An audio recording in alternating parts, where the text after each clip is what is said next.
There is a great payback. Today, everyone is saying, we've got to make priorities and we've got to fund what's working. You've got it, and it's CARE and all the work that we do internationally. I was able to see firsthand some of the work on my trip to Peru, and it was wonderful, and I do talk about it so much. I was talking at my table, and I said, I don't know why it took so long for us to realize that to make nations healthy and strong, you have to make communities healthy and strong, and to do that, make mom healthy and strong. And if mom's healthy, then she can make sure children are healthy and hope that they're educated.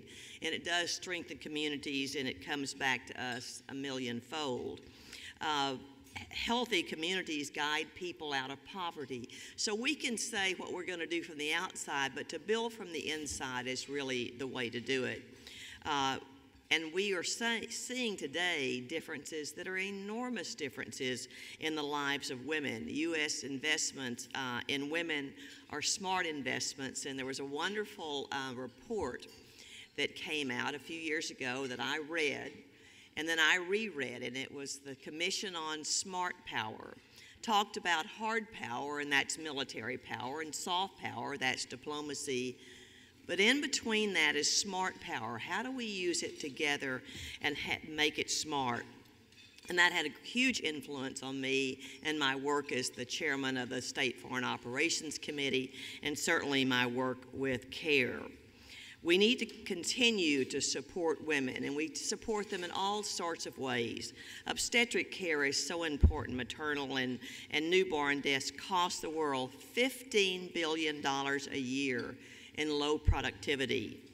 Clean water, what an enormous impact, reduces disease, but it also gives women back their lives, and I got to see that firsthand.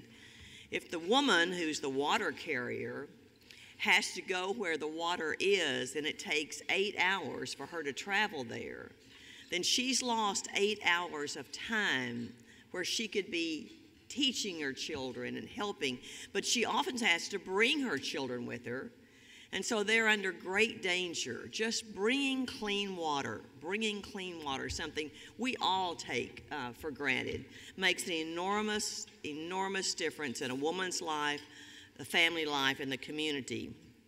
Something I've been very involved with are microloans. Microloans, it took me a little while to understand what a microloan is. I'm in the government that's now talking in the terms of trillions with a T, where we used to talk billions with a B, and I came from a city that talked millions with an M. So when we're talking about trillions, I said, what is a microloan? Well, a microloan can be as little as $100. $100, and what does a woman get with a loan for $100? What she can get is the ability to start her own business. Oftentimes it's crafts, purses, necklaces, shawls, but it's a lot of other things. And what happens as we follow these women with microloans, first of all, they took them as loans and they paid back the money. The ones who didn't pay back the money, almost always, it was a health reason, so they paid it back a little more slowly, but they paid the loan back, but they used it to build a business and help their families. And of course, probably the most important thing is education. When a girl in a developing world receives 7 more years of education, she marries 4 years later and has 2.2 fewer children, which can save her life and the life of the child.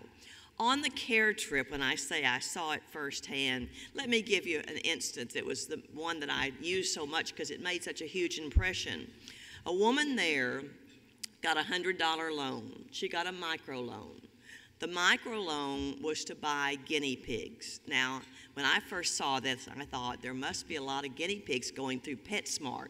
Well, no, they eat guinea pigs. So she got 5 guinea pigs for this $100 and started her guinea pig farm. We went through her guinea pig farm that now has hundreds of guinea pigs, very high tech, and she's sending her 2 children to college. It made an enormous difference. The other thing she did, absolutely. The other thing she did is share this with other women in her very rural village so they could do the same thing. They're now buying more equipment to process their own guinea pigs. The other thing that I saw in Peru that was the most astounding was the commitment to lower maternal deaths. It was a countrywide commitment.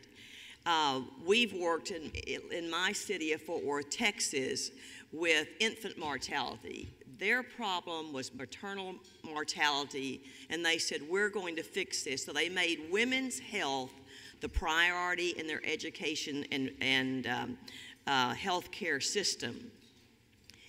The system they had included building rural clinics and upgrading hospitals. But a woman in Peru, if she comes to the clinic to find out if she's pregnant, when they say, yes, you're pregnant, they also say, and here is your plan for your pregnancy. And we will see you every month during your pregnancy here. You'll have an appointment. And this is where you're going to deliver your child at this hospital. And we will provide the transportation. And this is who is going to take you to the hospital on the day you give birth. Well, guess what happened? They reduced the maternal deaths by 50% in 4 years. 50%.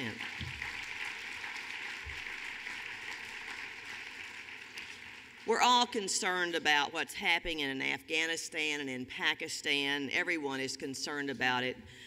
But when we're working with that, some of the stories you don't hear have to do with improving women's literacy. 2 million girls are enrolled in school now in Afghanistan, and it's working. It makes an enormous difference in their lives. Besides serving as chair of the State Foreign Operations, I'm also on the Defense Subcommittee. So I get to hear it both ways.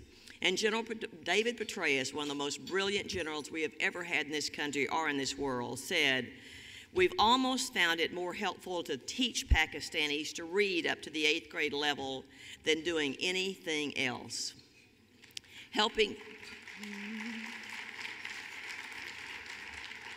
He admits and says readily, as does Secretary Gates, that empowering women could make the long-term peace a reality.